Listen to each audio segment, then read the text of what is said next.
राजस्थान वो धरती है जहां सूरज की तपिश और रेगिस्तान की सुंदरता एक साथ मिलती है, लेकिन क्या आप जानते हैं कि अगले ही कुछ सालों में राजस्थान की पूरी तस्वीर बदलने वाली है। आने वाले दिनों में राजस्थान में 10 मेगा प्रोजेक्ट्स आने वाले हैं जो राज्य की तकदीर बदलने वाले हैं। बिजली से लेकर पानी तक, सड़क से लेकर हवाई यात्रा तक, हर क्षेत्र में यह प्रोजेक्ट्स राज्य के विकास की दिशा बदल देंगे। इन प्रोजेक्ट्स के पूरा होने के बाद न सिर्फ हमारे शहर और गांव बदलेंगे, बल्कि रोजगार, उद्योग, शिक्षा और जीवन स्तर भी पूरी तरीके से नई ऊंचाइयों तक पहुंचेंगे। तो चलिए जानते हैं एक एक करके 10 मेगा प्रोजेक्ट्स जो आने वाले सालों में राजस्थान को एक नई पहचान देंगे। पहले प्रोजेक्ट का नाम है Mahi Banswara atomic power plant. 2800 megawatt की क्षमता वाला यह परमाणु बिजली घर राज्य को बिजली संकट से मुक्ति दिलाएगा और उद्योगों को नई ताकत देगा। दूसरे प्रोजेक्ट का नाम है राम जल सेतु लिंक प्रोजेक्ट, जो सूखे और पानी की कमी वाले क्षेत्रों में जीवनदायिनी जल पहुंचाएगा।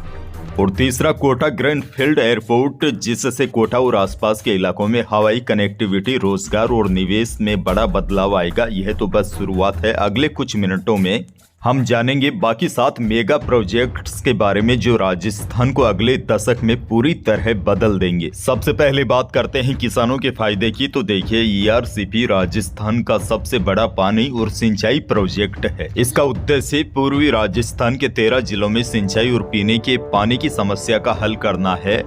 इस परियोजना का फायदा कोटा, बारां, बूंदी, झालावाड़, टोंक, अजमेर, जयपुर, दौसा, करौली, धौलपुर आदि किसानों को बड़ा फायदा मिलेगा। लाखों हेक्टेयर में सिंचाई होगी, ट्यूबवेल पर निर्भरता कम होगी, फसल उत्पादन बढ़ेगा, पानी की कमी वाले इलाकों में कई महीनों तक सिंचाई का पानी उपलब्ध रहेगा, पशुपालन को भी ज्यादा फायदा होगा। कहा जा रहा है कि ERCP जैसे बड़े प्रोजेक्ट से पूर्वी राजस्थान के किसानों की तकदीर बदलने वाली है।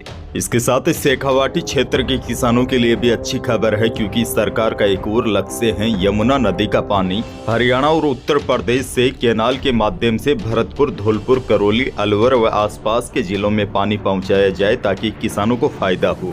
इसके साथ ही इसी पानी को झुंझुनू और सिक्कर के क्षेत्रों में भी लाने का प्रयास किया जा रहा है ताकि रेगिस्तानी इलाकों में पानी की उपलब्धता बढ़े, फसल का पैटर्न बदले, जैसे गेहूं, चना, सरसों की उपज इन क्षेत्रों में बढ़ेगी और जमीन की नमी बढ़ने से बोरवेल का जल स्तर भी सुधरेगा। अगले बड़े प्रोजेक्ट की बात करें, यह प्रोजेक्ट प्रदेश भर के लिए काफी महत्वपूर्ण है। आने वाले कुछ सालों में जालोर में प्रस्तावित dry port, cargo port Rajasthan में पहला बड़ा लॉजिस्टिक हब बन सकता है। सरकार का लक्ष्य है कि जालोर पोर्ट एक इनलैंड पोर्ट होगा, मतलब समुद्र के किनारे नहीं बल्कि जमीन के अंदर बना हुआ पोर्ट, जिसे जलमार्ग से सीधे समुद्र से जोड़ा जा सकेगा। सरल और आसान भाषा में आपको समझाऊं तो गुजरात के कांडला पोर्ट से पानी का एक रास्ता बनेगा। यह रास्ता सीधे जालोर तक पहुंचेगा। जहां अभी सिर्फ ट्रक और ट्रेन से सामान आता जाता है, वहां भविष्य में बड़ी नावें, बार्ज के जरिए माल सीधे जालोर तक आने जाने लगेगा। इससे किसानों को भी बड़ा फायदा होगा, जैसे बाजरा, गंवार, दालें, तेल बीज, इसबगोल आदि फसलें सीधे समुद्री रूट से देश विदेश आसानी से भेजी जा सकेगी।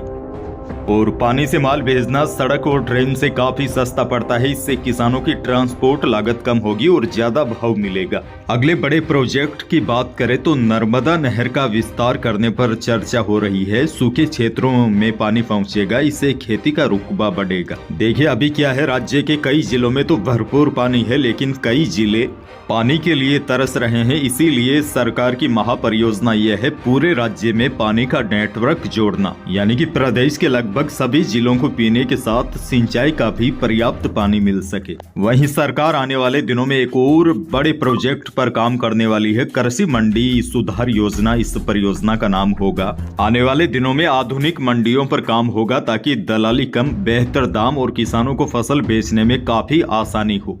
अब देखिए, बिल्कुल आसान भाषा में आपको समझाऊं तो यह सभी परियोजनाएं पानी, सड़क, बाजार, ऊर्जा, पोर्ट मिलकर राजस्थान के आम आदमी से लेकर चाहे किसान हो या व्यापारी, सभी के जीवन में काफी बड़ा बदलाव होगा।